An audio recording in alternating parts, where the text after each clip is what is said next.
usai kekagetan publik dari pengakuan Feby yang ternyata telah diam-diam resmi bercerai sejak tahun 2023 lalu, kini publik pun heboh menyerbu akun sosial media Revan dengan gelombang reaksi emosi.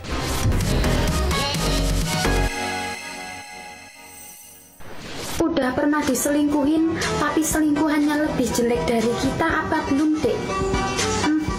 Picak ya, Dek, ya.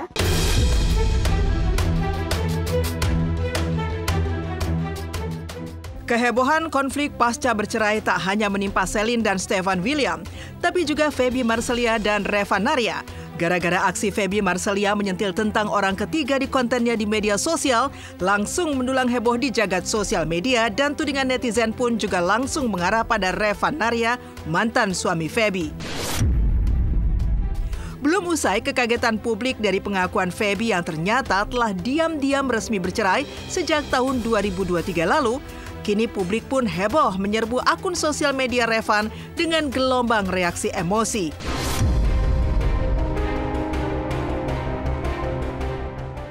Tak terima diteror netizen gara-gara dituding memiliki orang ketiga yang memicu penyebab perceraiannya, Revan pun melakukan serangan balik yang mengejutkan. Tidak hanya melakukan klarifikasi lewat akun pribadi sosial medianya, tapi khusus lewat wawancara dengan tim Silet, Revan yang kini tinggal di Pulau Dewata, Bali pun mengutas ancaman balik. Revan menantang netizen yang mengaku-ngaku tahu dan memvideokan perselingkuhannya untuk memberikan bukti nyata. Jika tidak, Revan pun siap mengambil ancang-ancang untuk melakukan aksi hukum dengan tuntutan fantastis 1 miliar rupiah. Assalamualaikum warahmatullahi wabarakatuh. Saya Revan. Di sini saya ingin mengklarifikasi. Betul, saya dan Feby sudah berpisah kurang lebih hampir setahun.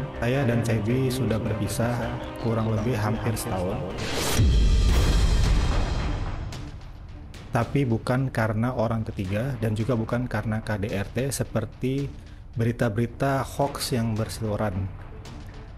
Untuk konten Feby yang tentang selingkuh, kalau selingkuh itu lebih downgrade, itu dia hanya buat konten tapi bukan ditujukan untuk saya. Jadi tolong teman-teman netizen, jangan disangkut pautkan ke saya. Kita itu memang nggak ada orang ketiga, tidak ada orang ketiga sekali.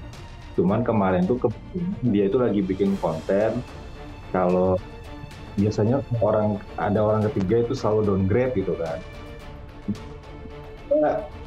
Semuanya jadi ngiranya kalau ada orang ketiga, padahal sama sekali nggak ada orang ketiga. Ya kita kan sudah berusaha semaksimal mungkin ya, kita berusaha mengupayakan pernikahan kita. Tapi kalau ya takdirnya begini mau gimana? Kalau memang ada orang ketiga, mana orangnya? Orangnya mana? Bahkan ada yang kemarin ada yang bilang juga, ya kemarin saya lihat di daerah rumah makan di Bali itu sama saya videoin. Saya tanya orangnya, mana? Videonya mana? Memang kalau memang ada buktinya, saya berani kasih uang lah. Kalau memang ada bukti, kasih nominal uang. Tapi kalau misalkan tidak ada buktinya, saya akan tuntut 1 miliar.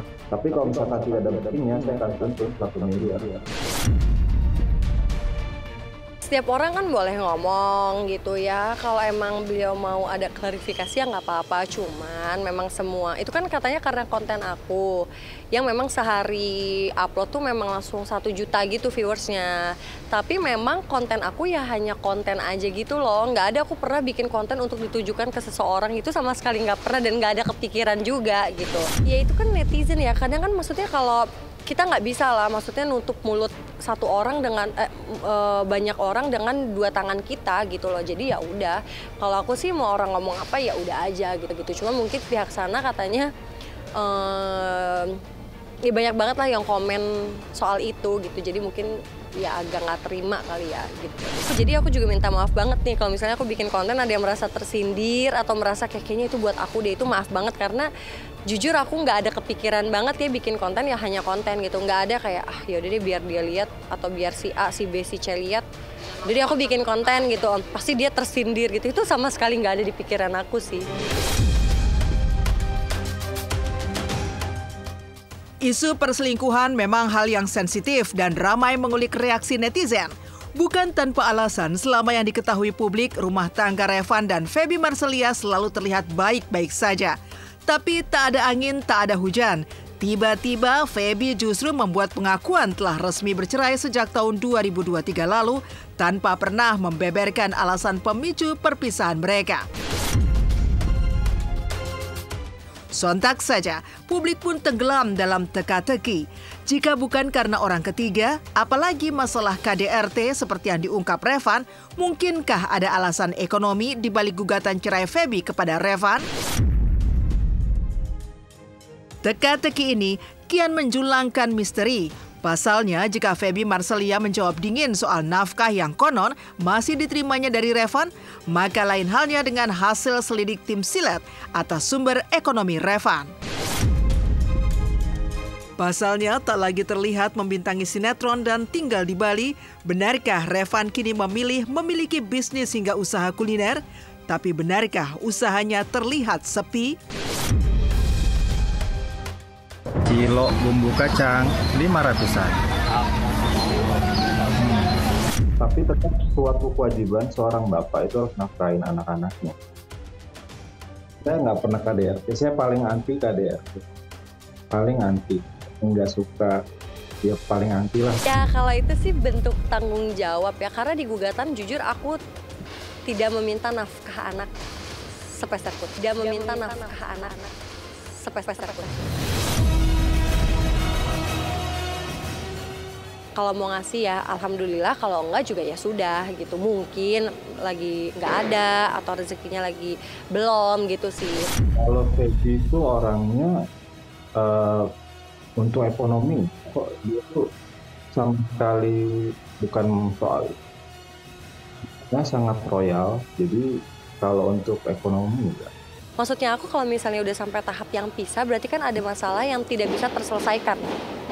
Dan bukan hal-hal enteng yang kayak apa ya, yang oh cuman gitu doang kok, pasti enggak gitu loh. Karena pasti ini dipikirkannya sudah matang-matang banget gitu. Ya kalau alasannya pasti bukan cuma satu hal, pasti ada beberapa hal gitu. Dan aku juga mikirnya pasti bukan sebulan 2 bulan, bukan gitu. Karena kita bukan kayak pacaran ya yang langsung kayak, wah aku nggak suka dia gini, kita putus gitu. Kan enggak. Benarkah ada faktor ekonomi di balik perceraian Feby Marselia dan Revan Naria? Butuh waktu untuk menjawabnya.